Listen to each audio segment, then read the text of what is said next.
Jadi mohon diperhatikan, informasi yang akan saya berikan hanya sebagai saran umum atau educational purpose, karena informasi atau saran yang diberikan hanya bertujuan untuk keperluan edukasi semata dan bukan financial advice bagi keperluan pribadi Anda. Kami tidak memberikan bantuan atau perencanaan investasi dengan imbal hasil yang dijanjikan apapun kepada trader. Oleh karena itu, setiap saat Anda harus mempertimbangkan kelayakan nasihat sebelum Anda bertindak lebih jauh. Forex, gold, dan indeks merupakan instrumen produk dengan average dan dapat menyebabkan resiko yang sangat tinggi, juga belum tentu cocok untuk semua orang. Kerugian dapat melebihi deposit awal Anda, sehingga Anda harus merencanakan setiap transaksi perdagangan forex, gold, dan indeks untuk mempertimbangkan resiko terlebih dahulu guna memenuhi tujuan investasi Anda yang ideal.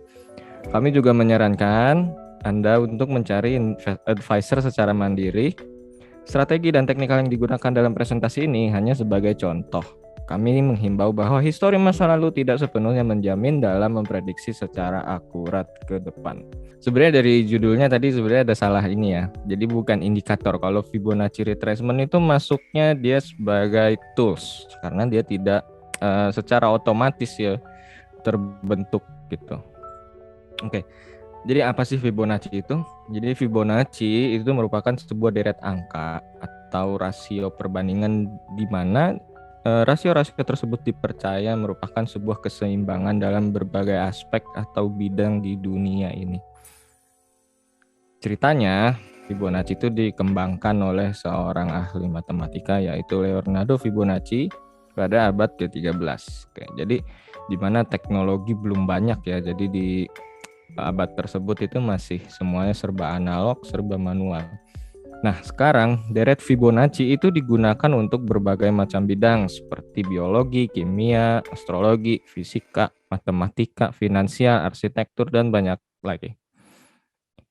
Oke, kalau di webinar sekarang kan kita mau belajar ya untuk pengaplikasiannya di bidang trading atau di bidang finansial. Oke. Jadi di sini ada deret Fibonacci. Nah, deret Fibonacci itu dimulai dari 0, 1, 1, 2, 3, 5, 8, 13 dan seterusnya. Oke, jadi gimana sih angka-angka ini bisa muncul? Jadi di sini ada rumus simpelnya ya. Kenapa angka-angka tersebut bisa dikatakan sebagai deret Fibonacci. Jadi angka yang paling pertama dihitung adalah 0. Dan angka berikutnya adalah 1. Jadi 0 ditambah 1 sama dengan 1. Nah, untuk mencari angka deret berikutnya itu dijumlahkan dengan angka yang sebelumnya. Kalau sebelumnya kan di sini 1. Berarti 1 ditambah 1 sama dengan 2. Oke. 2 ditambah 1 angka sebelumnya. Jadi 2 ditambah 1 3. 3 ditambah 2 sama dengan 5. 5 tambah 3 8, 8 tambah 5, 13. Nah, itu adalah merupakan deret Fibonacci. Itu seterusnya ya, 13 ditambah 8, terus nanti ketemu hasilnya 21 dan sebagainya. Itu deret Fibonacci. Nah, kalau misalkan kita lihat di sini, ini kan hanya deretnya atau angkanya. Oke.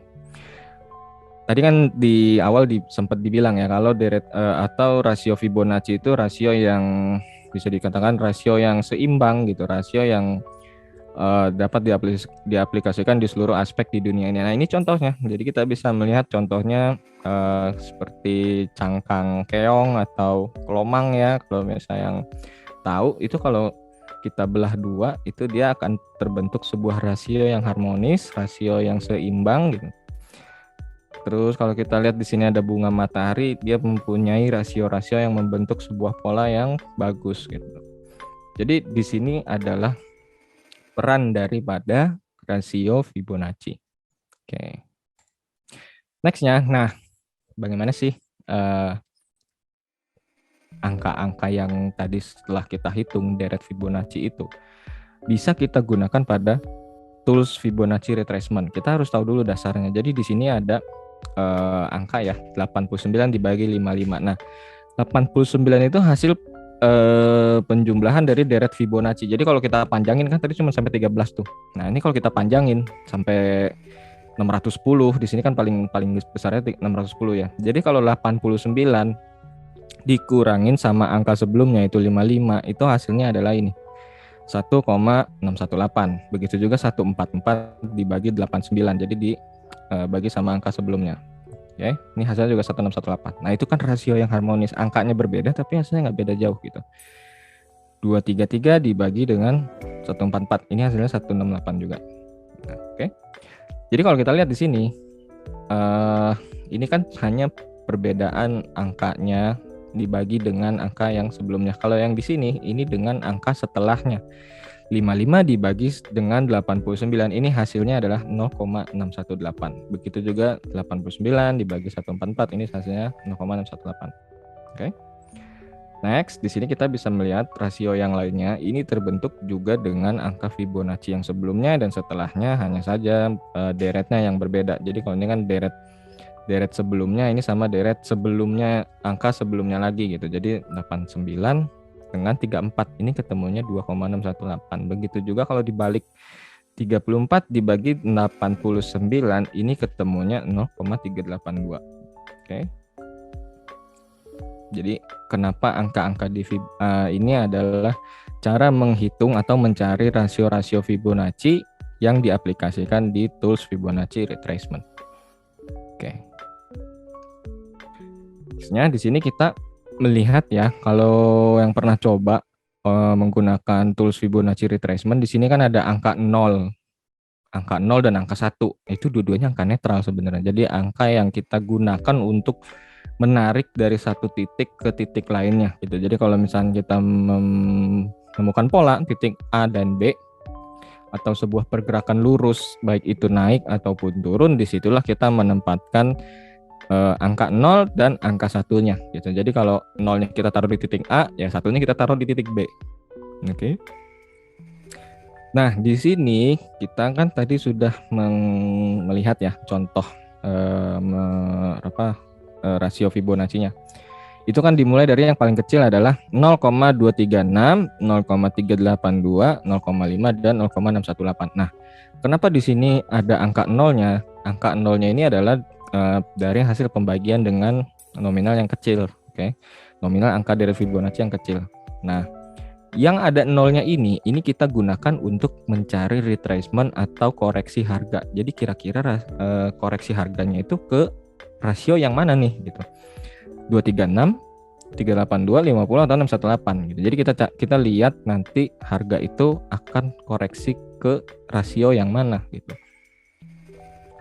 Kemudian setelah satu itu ada rasio Fibonacci, tapi di sini bedanya adalah gini. Depannya bukan 0 tapi depannya 1. Nah, di sini adalah biasa disebut oleh para trader sebagai yang sering menggunakan Fibonacci rasio itu dibilangnya adalah angka eksternal. Jadi ini angka internal. Internal itu kan 0 doang di depannya gitu, dan ini yang eksternalnya adalah yang 1. Jadi rasionya lebih panjang daripada yang 0. Oke. Di sini ada 1,272, 1,382, 150 dan 1618. Nah, jadi di sini kita gunakan untuk mencari target price karena dia lebih jauh jarak dari rasio internalnya gitu. Jadi kalau internalnya kan ini kan mungkin deket-deket. Kalau ini lebih jauh-jauh. Jadi ini bisa kita gunakan untuk mencari target price atau pergerakan harga berikutnya setelah selesai koreksi. Oke, kita move ke next slide. Oke. Nah, ini adalah pola dasar pergerakan harga yang mungkin kalau yang rajin ngikutin webinar saya ini pasti selalu saya sisipin di depan. Kenapa? Karena ini adalah dasar sekali untuk kita dalam menganalisa sebuah teknikal, baik itu candle, pergerakan harga, ini adalah pola dasarnya. Jadi ini bukan asal naro ya, jadi A, B, C, D ini enggak. Jadi kita tahu dulu pertama dia gerakan naik. Oke, ini kita bisa definisikan sebagai titik A dan titik B. Kemudian titik B ke C itu adalah fase dia koreksi untuk koreksi turun. Kemudian setelah fase koreksinya selesai, dia akan melanjutkan kenaikan. Nah, itu adalah titik dari C ke D. Dan biasanya ini panjangnya sama. Jadi kalau panjang A sama B itu sama dengan panjang CD. Jadi di sini misalkan panjangnya 100, C ke D-nya juga 100. Kalau panjang AB-nya 50 ya panjang C ke D-nya juga 50 gitu. Jadi AB sama dengan CD itu 1:1, 1:1 ya harusnya panjangnya sama gitu. Begitu juga kalau yang turun gitu. Jadi kalau yang turun kita lihat A ke B-nya itu ada gerakan penurunan, nggak ada berhenti gitu ya. Bisa 1 candle, 2 candle atau bahkan sampai 4 candle, pokoknya dia turun terus. Nah, ada satu titik dia berhenti, kemudian dia naik, berarti naiknya naik koreksi gitu. Oke, jadi setelah fase koreksinya selesai dari B ke C, dia besar kemungkinan akan melanjutkan penurunan. Nah, apakah sama dengan pola yang sebelumnya? Sama. Jadi panjang AB-nya ini turunnya misalkan 100 poin ya, CD-nya juga 100 poin gitu. 100 pip juga sama gitu. Kalau AB-nya penurunan AB-nya ini 100 pip, dari C ke D-nya juga 100 pip gitu. Oke. Jadi ini adalah dasar kalau kita mau menganalisis teknikal. Kalau kita nggak hafal pola ini, kita akan kesulitan untuk menganalisis menggunakan indikator, menggunakan tools. Gitu. Jadi akan kesulitan banget. Oke, nextnya. Nah, jadi kalau misalkan kita bingung mau narik Fibonacci dari mana, kita bisa menggambar pola ABC-nya dulu gitu pakai trendline. Gambarnya gimana? Kita lihat ini di sini kan ada candle naik ya, candle naik, selesai naik, kemudian ada beberapa candle merah nih turun. 1, 2, 3, oke berarti dia mau koreksi kan? Dia mau koreksi turun di sini. Nah, di sini kita kalau misalkan bingung, kita garisin dengan trendline dulu, baru Fibonacci-nya. Nah, di sini kita lihat titik A itu ada di titik yang paling bawah, di sini paling low.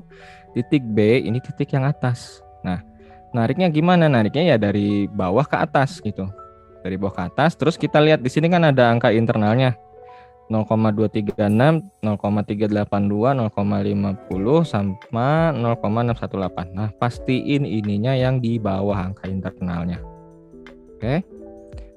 Setelah itu, bagaimana kita mau mencari target price? Kemungkinan besar dia akan melanjutkan kenaikan. Nah, kita kan berarti pengen tahu nih kira-kira titik D-nya sampai mana gitu. Nah, di sini kita lihat. Jadi, kita perhatiin kalau tadi kan nolnya yang di atas, yang 100-nya itu di bawah atau satunya itu di bawah di titik A. Ini kita balik. Jadi yang dari B itu ke C, yang dari A itu ke B. Jadi kita balik dari 0 ke 100-nya. Jadi yang tadinya kita back ya, nolnya kan di atas di sini, 100-nya yang di bawah. Oke, kalau kita mau cari target price itu kita balik kayak begini. Jadi yang 100-nya itu di B, nolnya di titik C. Nah ini. Kenapa mesti begitu ya? Karena supaya angka eksternalnya ada di atas gitu. Karena kita melihat polanya kan pola ABC di sini. Oke. Berarti kalau misalkan kita mau melihat proyeksi ke depan, dia besar kemungkinan ke arah sini, ke arah 1,27 atau 1,50 atau 1,618. Nah, kenapa saya bisa menggambar garis hijau ini ya? Ini saya copy paste gitu dari AB-nya, ini saya copy paste karena kan panjang AB itu sama dengan panjang CD gitu. Jadi bisa dicocokkan gitu. Kita copy trendline-nya taruh di sini. Ini kan sudah selesai fase koreksinya nih karena dia berhenti turun terus kemudian keluar 3 candle hijau di sini ya atau candle putih gitu kalau yang pakai black and white. Nah, setelah kita copy paste, ini kan garisnya masih sisa panjang ke atas. Kita cocokin sama Fibonacci-nya. Nah, berarti pas nih kan panjangnya si AB ini sama dengan CD. Ini ketemu di Fibonacci rasio 1,5 sama 1,618. Nah, ini kalau untuk contoh penarikan yang bullish. Oke, sekarang berikutnya kita mau melihat di mana kalau mengaplikasinya di pola yang ABCD-nya bearish. Nah, di sini kita lihat nih. Kita ngelihat dia ada gerakan turun ya, turun. Di sini berhenti, dia koreksi naik. Nah, ini kita lihat 100-nya yang di atas, 0-nya yang di bawah. Nah, jadi AB-nya di sini ini kita tarik dari atas ke bawah. Jadi begitu klik Fibonacci itu langsung tarik dari atas ke bawah begini. Nah, kalau masih bingung boleh dibantu sama trendline. Oh, ini gerakan turun ya. Kita pakai trendline aja, tarik dari sini ke sini. Dia berhenti di sini. Begitu udah selesai tarik trendline-nya, terus kita tarik Fibonacci-nya dari atas ke bawah, maka di sini akan muncul di mana rasio-rasio Fibonacci, angka Fibonacci yang internalnya dia di atas. Jadi 236, 382, 50 dan 618-nya ada di atas. Nah, di sini biasanya area dia kemungkinan besar akan selesai koreksi di 618. Oke, setelah selesai kita tarik Ini kita perhatiin ya, A-nya di titik A ini ada 100, di titik B-nya ini ada 0. Nah, kita mau cari target profitnya, berarti yang 0-nya itu dinaikin ke C. Yang dari di titik A-nya itu kita turunin ke titik B, 100-nya nih ya. Ini dipanahin, untuk titik B-nya itu 100 di titik low-nya di sini.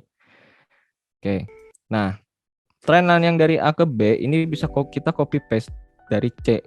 Nah, kemungkinan besar ini mendekati ke area 150 sama 1618. Jadi kalau dia mau turun, besar kemungkinan ini ke 150 sampai 1618.